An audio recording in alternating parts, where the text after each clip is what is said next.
Whether, Mr. Chair. Mr. Chair. All right, Mr. Dr. Chair. Rajan Prasad.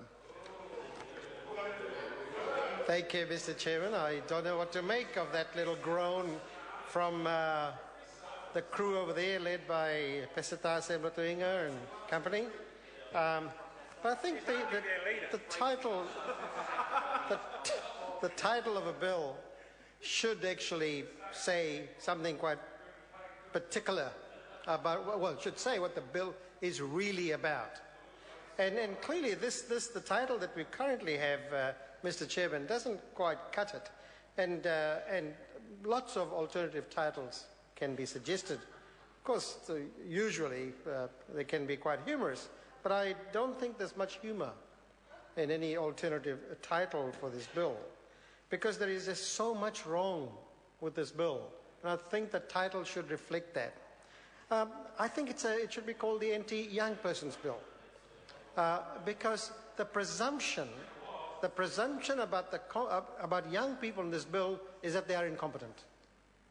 We don't allow them to even make the mistakes. We'll say you can't manage your money, so we will manage it for you, and you will earn, and we'll give you a little bit at a time till you finally earn the right to have it all back. Now, we don't bring up our children like that. Nobody in this house brings up children like that. So why is it that these young people are being put in that position? So the presumption is of incompetence. So maybe that should be Social Security, presumption of incompetence, amendment bill. Then the young people can relate to it as a bill that is theirs. Certainly, that gives us a lot of scope for this particular bill. The anti-adolescent bill would be another one. Because here we are in this bill, and that's an alternative title, Mr. Chairman, anti-adolescent bill, because now a single parent has to go back to full-time work if they want to, and when their child turns 14 or come off benefit. So what is it that makes it so? All of a sudden, our 14-year-olds are being asked to manage themselves. Now, the minister's argument has been, but 68% of parents do, and therefore everybody must, who is a beneficiary. Now, the minister hasn't explained anything about the figures she's used, and some contextualize that about the nature of the two groups of parents. The minister said nothing, simply taken that, and that has been her driving argument here for making 14-year-old as a cutoff point when parents must be available for full-time work. Now, most people in this house know that, that adolescent period is demanding, not for everybody, but certainly for a group of parents. Their children their adolescents are so demanding that it requires their full-time attention. But of course, anybody who has been on a benefit and could do that will now not be enabled to do that. So it is an anti-adolescent bill, and that should be the title. Anti-Social Security, anti-adolescent bill. So that would be quite positive. Now, a title that would be quite appropriate in this particular case. Now, the minister has defended saying it's not punitive. There's nothing punitive in this bill. It's all enabling, because the minister's demeanour throughout this whole, all of the calls she's taken, is simply to play that line that we are simply enabling our young people and beneficiaries to avail themselves of the opportunities available, of the facilities available. But the measures are punitive. It actually does produce perverse effects. Somebody can be on a benefit, can enter into a benefit.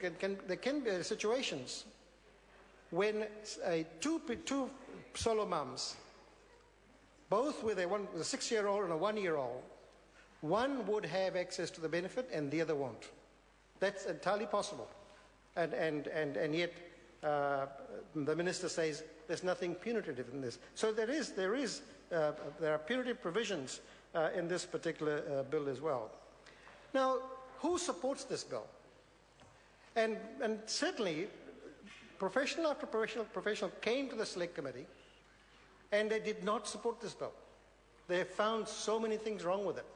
And that was the overwhelming nature of submission to the Select Committee. So the bill's title could reflect that. that professionals don't support this bill. The professionals don't support this, Mr. Chairman. Mr. Chairman. Mr. Chairman. Dr. Rajan Prasad. Thank you.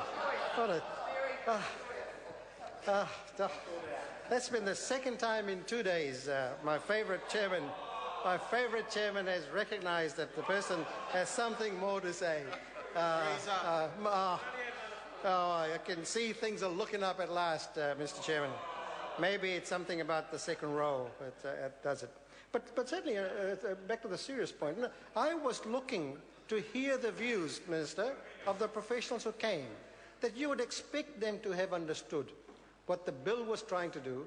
You'd expect them to reflect from their experiences why this bill would work and why these provisions would not work.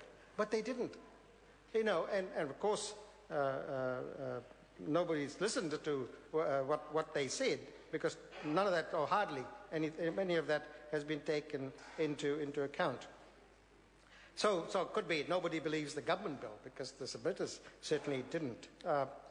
But it certainly is a government knows best bill, because that's what it has been. It has been that the government has made up its mind, and therefore that will prevail. And they have forced this to the House. But of course, it leads immediately. It could easily be the Michael Saban bill, because he articulated in his one call that I recall in part 3 about what the government's perspective was. It actually was the most punitive statement that any member has made in the time I've been in this House. The comment that these are lifestyle choices these women make. And I did challenge the minister to repudiate that and to stand aside from that. She didn't. Therefore, I'm entitled to draw that indeed that is the minister's view, that it demonstrates that punitive approach to our sole parents and to bring up children. But certainly, who are the people that will avail themselves of the provisions in this bill? And it's been said quite consistently that it is the poor. And it is the poor who are in this position. So this is the poor bill, because it's not really designed to make life great for them. It's designed to actually put a whole series of blocks in their way. And that also begins to reflect this bill. But certainly, turning to another line of thinking, the bill has been poorly handled, and when we go to the commencement date, the minister said to change that commencement date. And right at the beginning, it was a rushed process, and maybe that should be. That explains the commencement date, referring to that, Mr. Chairman. And it's poorly handled. It's had to be changed. The deadlines have not been made. People have not had enough time to submit in a detailed kind of way. And perhaps one of the consequences of that also has been how the information sharing system that's still being designed and is going through another select committee, the two systems have not been synchronized. And now here, this one has survived for 3 years with a review, and things will happen. Another minister says it's been tested and it works well. But certainly, the Privacy Commissioner appeared before us, and others from the legal fraternity did as well. These are questions they raised.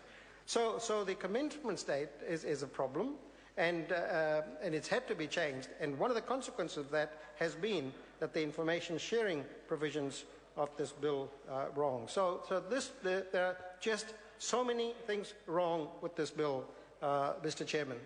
And I think that scope for the title to reflect that gives a lot of provision for what the alternative title ought to be. And finally, Mr. Chairman, there's been a lot of reference to quality childcare. The arguments are not convincing.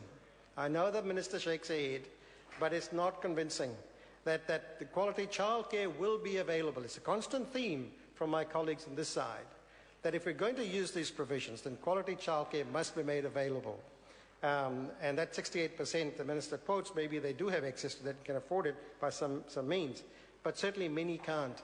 And babysitting clubs are not a substitute for quality childcare when their mums have to go out. I've given the case of a person having to deal with 2 young children, demanding, and when the 5-year-old goes to school, then the parent does have a little bit of time. So thank you, Mr. Chairman. Senati Loli Taylor. Thank you, Mr. Chair.